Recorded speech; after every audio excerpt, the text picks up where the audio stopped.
आपणमाने तो चलचित्र बा टीवी रे अनेक सुपर हिरो मानकु देखिथिबे।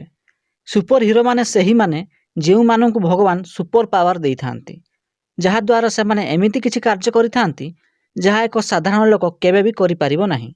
साधारण मनुष्य पई जेउ कार्य असंभव होई थाए ता सुपर हिरो माने बेस सहजरे करि देई पारंती।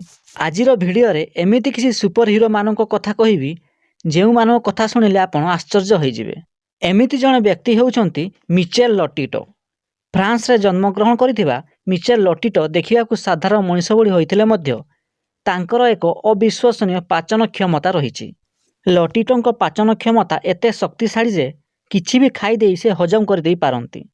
लटिटो तांको जीवन काल मध्य रे ग्लास, काठ, तंबा, लुहा, बिजुली बल्ब परि अनेक जिनिस खाई देई हजम कर देई पारंती। आपण सुनिले आश्चर्य हेबे लटिटो तांको जीवन काल मध्य रे 2टी बेड, 7टी टीवी, 18टी साइकल एवं गोटे भंगा उड़ा जहाज को भी खाई देछंती। तांको एही उड़ा जहाज को खाइबा पई पाखापाखी 2 वर्ष समय लागिथिला। से 1978 रे उड़ा जहाज को खाइबा आरंभ करिथिले एवं 1980 मसिया बेलकू संपूर्ण उड़ा जहाज को खाइकी सफा करि दैथिले।